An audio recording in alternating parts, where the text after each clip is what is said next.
নওশাদ সিদ্দিকীর সঙ্গে আমার রাজনৈতিক মতাদর্শের কোনো মিল নেই, আগেও ছিল না, ভবিষ্যতেও থাকবে না।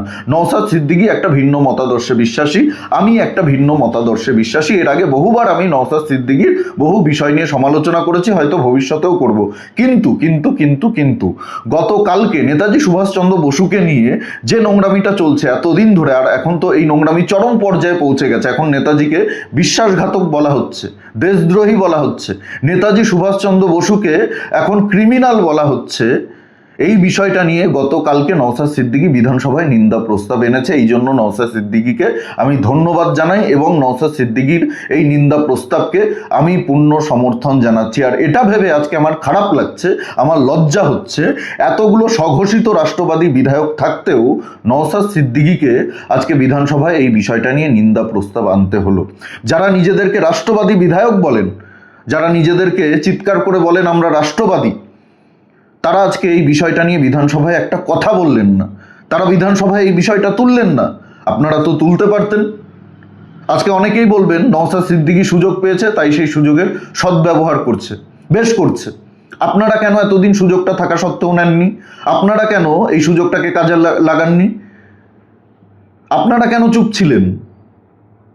আজকে নেতাজি সুভাষচন্দ্র বসুর মতো একজন দেশনায়কের অপমানে যদি আপনারা চুপ থাকেন, আপনারা মৌন থাকেন, আপনাদের মুখ থেকে যদি একটা কথা না বেরোয়, আপনারা যদি প্রতিবাদ না করেন, তাহলে নওশাদ সিদ্দিকী প্রতিবাদ করে তো কোনো ভুল করেনি।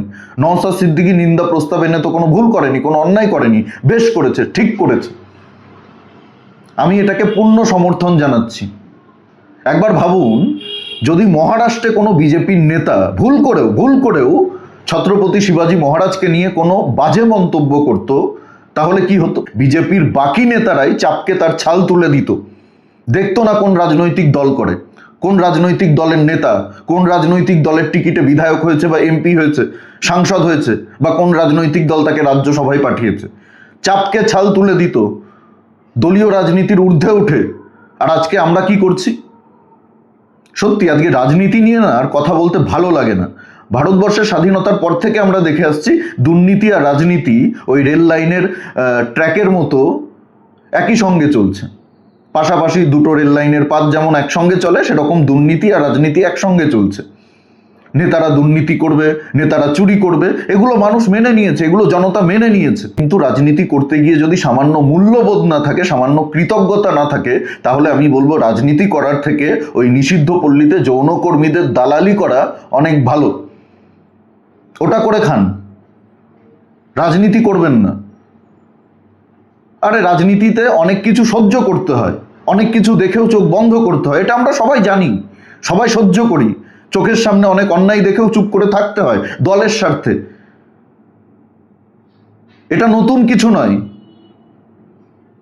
নিজেদের মধ্যে কাদা ছোড়াছুড়ি, পা টানাটানি, চুরি, দুর্নীতি, তোলাবাজি, এগুলো যুগ যুগ ধরে হয়ে আসছে। নেতারা এগুলো করে, মানুষ এগুলো মেনে নিয়েছে। কিন্তু তাই বলে রাষ্ট্রনায়কের অপমানে, নেতাজি সুভাষচন্দ্র বসুর মতো একজন মানুষের অপমানে যদি আমরা মুখ না খুলি, যদি আমরা প্রতিবাদ না করি, যদি আমরা মেরুদণ্ড সোজা করে কথা না বলতে পারি তার বিরুদ্ধে, তাহলে কিসের রাজনীতি? কেন রাজনীতি করছেন? কেমন ভারতীয় আপনারা? কেমন রাষ্ট্রবাদী আপনারা? আজকে আমার কথাগুলো শুনতে হয়তো খারাপ লাগছে, অনেকেই কমেন্টে হয়তো আমাকে গালাগালি করবেন, তাতে আমার কিচ্ছু এসে যায় না, বিশ্বাস করুন, কিচ্ছু এসে যায় না। আজকে ঘেন্না হচ্ছে এই রাজনীতি দেখে, আমার বাধ্য হয়ে আজকে আমি এই কথাগুলো বলছি। চরম পর্যায়ে নোংরামি চলে গেছে। কালকে দেখলাম বিজেপি নেতা দেবজিৎ সরকার মিডিয়ার সামনে বলছে আমরা নেতাজিকে যারা অসম্মান করেছে তাদেরকে সমর্থন করি না, নেতাজির অপমান আমরা সহ্য করব না। খুব ভালো কথা, এতদিন পরে মুখ খুলেছেন, বলেছেন এই বিষয়টা নিয়ে, খুব ভালো কথা, তার জন্য ধন্যবাদ দেবজিৎ আপনাকে। কিন্তু এটা বললে তো হবে না যে আমরা মানবো না, আমরা সহ্য করব না, আমরা সমর্থন করি না। তার বিরুদ্ধে অ্যাকশন নিন, তার বিরুদ্ধে ব্যবস্থা নিন। আজকে দলের একজন সাধারণ কর্মী বা সাধারণ নেতা যদি কোনো ভুল করে, তাকে তো আপনারা দল থেকে বহিষ্কার করে দেন। দুবার ভাবেন না, ঘাড় ধাক্কা দিয়ে দল থেকে বের করে দেন। আজকে কে এই অনন্ত মহারাজ, কে এই নগেন্দ্র রায়? কত বড় নেতা সে, কত বড় ক্ষমতাধর ব্যক্তি সে, কত বড় নেতা সে, যে তার বিরুদ্ধে আপনারা ব্যবস্থা নিতে ভয় পাচ্ছেন, আপনাদের হাঁটু কাঁপছে। এত বড় একটা রাজনৈতিক দল যারা গোটা ভারতবর্ষে ক্ষমতায় রয়েছে, এতগুলো রাজ্যে ক্ষমতায় রয়েছে, এত বছর ধরে ক্ষমতায় রয়েছে, তারা আজকে একটা নগেন্দ্র রায়কে দল থেকে বের করে দিতে পারছে না, রাজ্যসভা থেকে ঘাড় ধাক্কা দিয়ে বের করে দিতে পারছে না, যারা নেতাজিকে নিয়ে নোংরামি করছে তাদের বিরুদ্ধে আইনি ব্যবস্থা নিতে পারছে না। কি এমন আপনাদের মজবুরি রয়েছে, কি এমন বাধ্যবাধকতা রয়েছে, সেটা পরিষ্কার করুন, বের করে দিন দল থেকে। তাহলে আমরা সত্যি সত্যি মনে করব যে বিজেপি এগুলোকে প্রশ্রয় দেয় না, বিজেপি এগুলোকে সমর্থন করে না। শুধু মুখে বলছেন সমর্থন করি না, নিন্দা জানাচ্ছেন, কিন্তু ব্যবস্থা নিচ্ছেন না। আপনারাই তো রাজ্যসভায় পাঠিয়েছেন, অন্য কোনো রাজনৈতিক দল তো রাজ্যসভায় পাঠায়নি। সে তো জিতে লোকসভায় যায়নি, জনগণের ভোটে জিতে লোকসভায় যায়নি, আপনারা নমিনেশন দিয়ে তাকে রাজ্যসভায় পাঠিয়েছেন। আপনাদের ক্ষমতা রয়েছে তাকে রাজ্যসভা থেকে বহিষ্কার করার, সেই ক্ষমতা ব্যবহার করুন, কাজে লাগান। আর যদি আপনারা এটা করতে না পারেন তাহলে ওই মিডিয়ার সামনে এসে যতই বলুন না কেন যে আমরা এগুলো সমর্থন করি না, দলের এতে কোনো সমর্থন নেই, এটা তার ব্যক্তিগত মতামত, দল এগুলোকে সমর্থন করছে না, এই সব কথা মানুষ বিশ্বাস করবে না, আপনাদেরকে মানুষ বিশ্বাস করবে না, আপনাদেরকে মানুষ ভরসা করবে না, যতই আপনারা এগুলো কথাবার্তা বলুন না কেন। মানুষ অ্যাকশন চায়।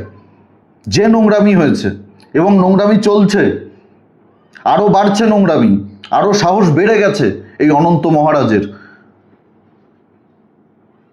আরো স্পর্ধা বেড়ে গেছে এই অনন্ত মহারাজের, কারণ সে দেখছে বিজেপি আমার কিচ্ছু করতে পারবে না, বিজেপি আমার বিরুদ্ধে কোনো ব্যবস্থা নিতে পারবে না। অনন্তর যারা ভক্ত রয়েছে, নগা পাগলার যারা ভক্ত রয়েছে, সমর্থক রয়েছে, তারা আরো বেশি বেশি করে নোংরামি করছে, এখন প্রকাশ্যে হুমকি দিচ্ছে, গালাগালি করছে, কারণ প্রশাসন কোনো ব্যবস্থা নিচ্ছে না। এরা বুঝে গেছে যে আমরা যা ইচ্ছা তাই করতে পারি, আমাদের যা ইচ্ছা তাই করার স্বাধীনতা রয়েছে, যা ইচ্ছা তাই বলার স্বাধীনতা রয়েছে, প্রশাসন আমাদের কিচ্ছু করতে পারবে না, সরকার আমাদের কিছু করতে পারবে না, আমরা সব কিছুর ঊর্ধ্বে, আমরা এতটাই শক্তিশালী, আমরা এতটাই ক্ষমতাবান, এটা তারা বুঝে গেছে। তাই অ্যাকশন না নিলে, এর বিরুদ্ধে চরম পদক্ষেপ না নিলে এটা থামবে না, এটা বন্ধ হবে না। আর যদি এটা বন্ধ না হয় তাহলে আমরাও থামবো না, যদি এর বিরুদ্ধে অ্যাকশন না হয় তাহলে আমরাও থামবো না, আমরাও প্রতিবাদ করা বন্ধ করব না। এই বিষয়টা আরো অনেক দূর গড়াবে। জল যখন মাথার ওপর দিয়ে যায় তখন আপনাদের হুঁশ ফেরে, তার আগে আপনারা বিষয়টাকে গুরুত্ব দেন না। বহু ক্ষেত্রে আমরা দেখেছি, এটা আপনাদের স্বভাব হয়ে গেছে। সমস্যা যখন ছোট থাকে তখন সেই সমস্যাটাকে গুরুত্ব দেন না, সেই সমস্যাটাকে সমাধান করার চেষ্টা করেন না। এই রাজ্যে বিজেপির যত বিধায়ক আছেন, যত সাংসদ আছেন, আমি আপনাদের সকলকে হাত জোর করে অনুরোধ করছি, আপনারা এর বিরুদ্ধে ব্যবস্থা নিন, এর বিরুদ্ধে আপনারা সবাই মিলে একসঙ্গে প্রতিবাদ করুন। দিল্লিতে জানান, অমিত শাহকে জানান, সবাই একসঙ্গে, যে এর বিরুদ্ধে ব্যবস্থা না নিলে অবস্থা কিন্তু খুব খারাপ হবে। চুপ করে থাকবেন না দয়া করে, আপনাদের এই নীরবতা মানুষের কাছে অন্য বার্তা দিচ্ছে, এটা বোঝার চেষ্টা করুন। যদি বুঝতে দেরি করেন তাহলে কিন্তু 5 বছর পরে আপনাদের আর রাজনীতি করার সুযোগ থাকবে না পশ্চিমবঙ্গে। এই বিষয়ে আপনাদের কি মতামত অবশ্যই কমেন্টে জানাতে ভুলবেন না। আর যদি আপনারা সহমত হন আমার সঙ্গে, অবশ্যই ভিডিওটি প্রচুর পরিমাণে শেয়ার করুন, সকলের কাছে পৌঁছে দিন, লাইক করুন। আর আমাদের জাগরণ বাংলা ইউটিউব চ্যানেলে নতুন হলে অবশ্যই চ্যানেলটি সাবস্ক্রাইব করে পাশে থাকুন, পাশের বেল আইকনটি প্রেস করে দিন, আমাদের প্রতিটি ভিডিওর নোটিফিকেশন আপনাদের কাছে সবার আগে পৌঁছে যাবে। সবাই খুব ভালো থাকুন, সুস্থ থাকুন, আশেপাশে সবার খেয়াল রাখুন। জয় হিন্দ, বন্দে মাতরম, ভারত মাতা কি জয়।